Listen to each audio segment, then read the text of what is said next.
Whoa, you're watching part 2 of a 2-part Zelda special. If you haven't seen part 1 yet, click here. And if you have, well, good. This video will make a whole lot more sense. Let's do this.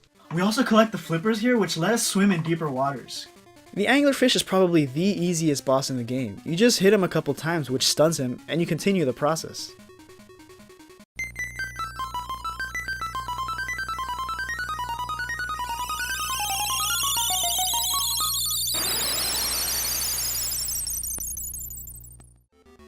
After obtaining the surf harp, our 4th instrument, we can head west from the dungeon entrance to a small cave now that we have the flippers.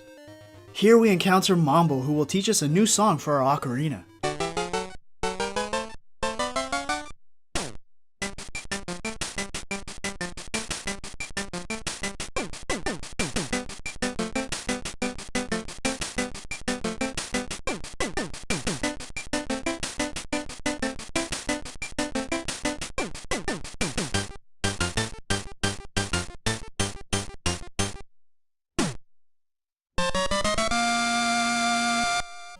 To the east of the cave, we can also find another heart piece. And now we can head back to the animal village to continue the trading sequence. But it's at this time that a ghost starts to follow us around, asking to be taken back to his home. Yeah, sure.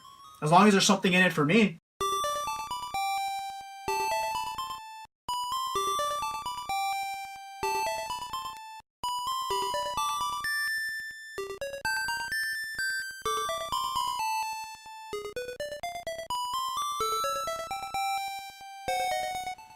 You brought me to your house just to tell me to take you all the way back to the cemetery. Nah, I ain't even mad. I'm only going all the way to the other side of the island. So glad we have that new song. It'll come in handy now. Anyway, we take the ghost to his grave, only for him to tell us that our reward is back at his house. I can understand taking you to your house to put away any past doubts. I can understand taking you all the way to the cemetery to put you at your final resting place. Fine, I get it. But to tell me to go all the way back to your house for my reward? No! Just... no! And on top of that, the stupid owl shows up. At least he has something useful to say. Since we're on this side of the island, we can continue the trading sequence. We take the letter to Mr. Right in exchange for a broom, the broom in exchange for a fishing hook, the fishing hook in exchange for a mermaid's necklace, and the necklace for the scale on a mermaid's tail. Oh, alright. Now by this time we should have enough seashells to head all the way back up to the seashell mansion. And if not, well, time to collect more shells.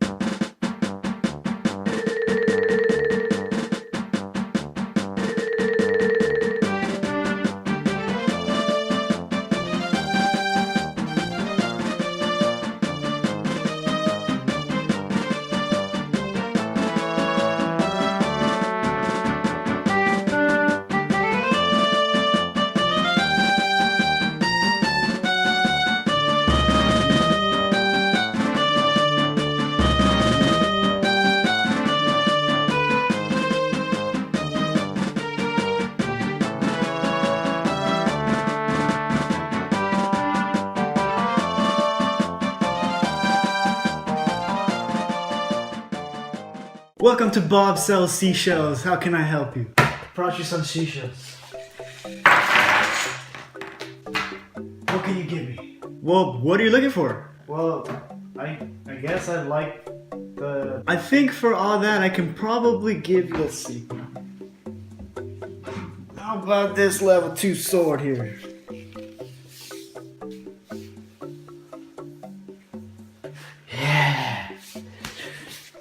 Collecting 20 shells nets us the level 2 sword, allowing us to do more damage and making the game 10 times easier.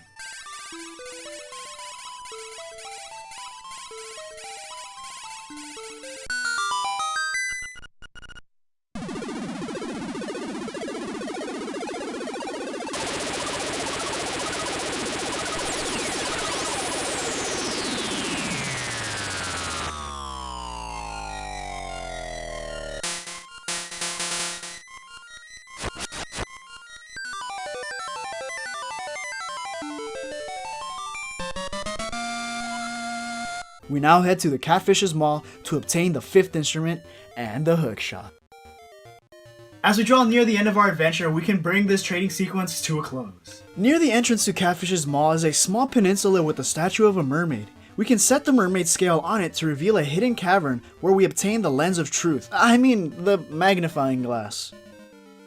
With it in hand, we can head to a crumbling wall at the Tarambo shores to obtain the most powerful item in the whole game, the boomerang. With the boomerang in hand, the trading sequence is over. It's done. Yes, Mr. Frodo. It's over now. After obtaining our boomerang, we can then try for our 3rd and final song for the ocarina. But in order to do that, we have to travel through the signpost maze, which I don't really remember how to do.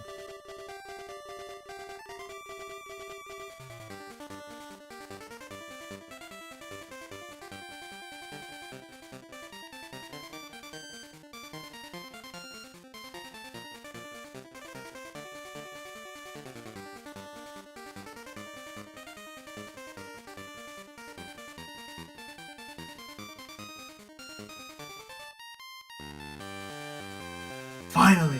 Now it's time for my reward.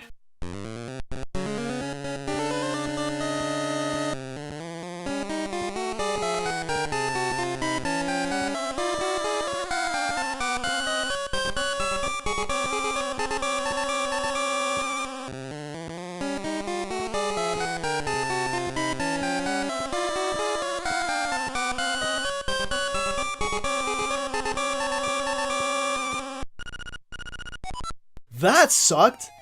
But after that, we can then head to the Face Cave. In order to do so, like the other dungeons, we have to find the key, which happens to be located in a shrine guarded by an Armos Knight. Further up the shrine, we see a strange relief that tells us Koholint Island is just a dream. Wait, what? Face Shrine starts to make things more complicated by splitting the dungeon into 2 halves. Our 6th instrument is guarded by Facade, a disembodied face that once defeated tells us that if we wake the Windfish, everything disappears, including us. We then make our way towards the mountain, to Eagle Tower. Eagle Tower is probably one of the hardest, if not the hardest dungeon in the game. You see, in order to reach the top of the tower, we need to destroy 4 pillars that are holding up the top floors with an iron ball. This has us going back and forth between floors with us trying to get the iron ball to other sections of the map that we can't physically reach. Once we reach the top, we confront Evil Eagle. Evil Eagle. Well, I guess you get what you pay for with that name. I mean, it's like that one character from Final Fantasy Adventure. What was his name? Dark Lord? Can you guess what role he plays? Don't worry. We'll get to this one soon. Regardless, this is one of the cooler bosses in the game. The fighting area takes place in the open on top of the tower, and it presents itself like the side-scrolling areas. We got instrument number 7, and now it's off to Turtle Rock. At the entrance, we see a stone carving of a turtle's head. I assumed this was the entrance, but there's no way in. Actually, if we remember back to Mamu, aka Wart from Super Mario Bros. 2, which I don't want to remember, he tells us that the song he taught us can actually bring life into the unliving.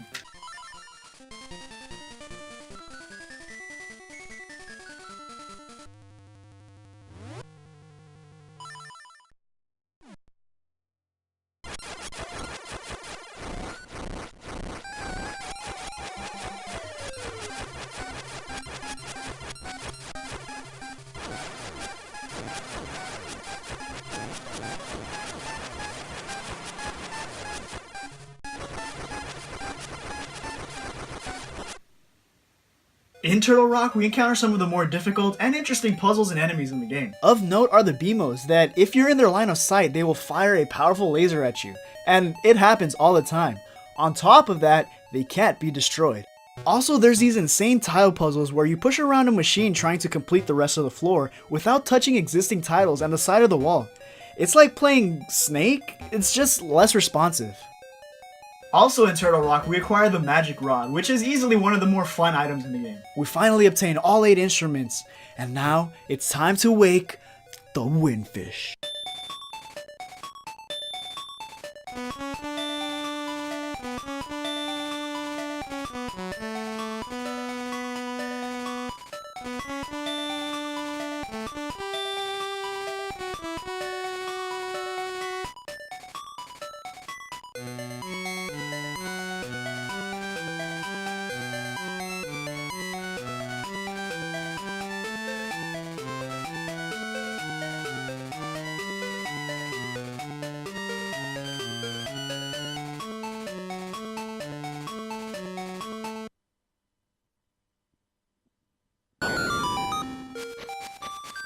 Now to confront the nightmares inside.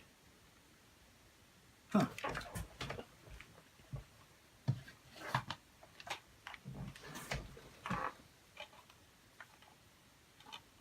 Zelda did it first.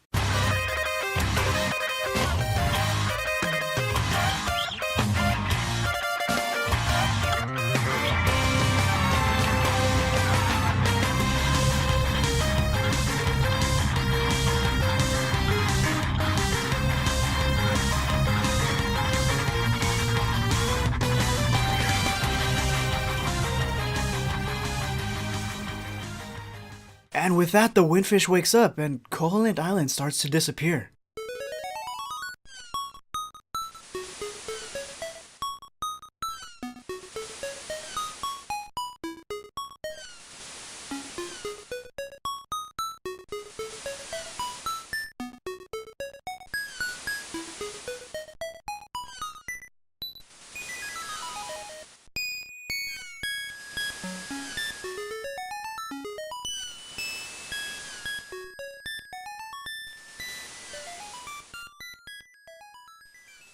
Wow, I have to say, Link's Awakening could have easily been just called that. Link's Awakening. There's no Ganons, no Zeldas, it's a game about Link. It focuses on his journey to wake the windfish, and that's awesome. The game breaks off from the Zelda tropes and is able to stand on its own. Link's Awakening has one of the best stories in the series with an awesome twist. My 14-year-old mind was blown when I found out everything was just a dream. And all the references to the Nintendo games is actually really cool. The controls are fluid and responsive, and Link controls like a dream, no pun intended. Going up and down, left and right, and even diagonal. His sword swings as fast as you can mash A. And with that, Link's adventures on Koholint Island comes to a close.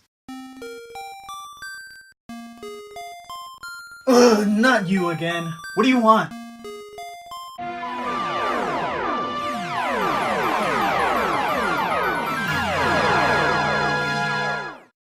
You did it, 2Stronkk. You woke the windfish. Now it's time for you to wake up and do the review. Who? What? What are you talking about? I just did the review. Wake up. Wake up. Wake up. The forest. You must go to the forest. Huh? That was so weird.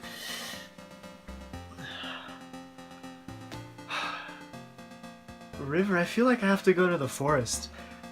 You can stay here, I'll be back.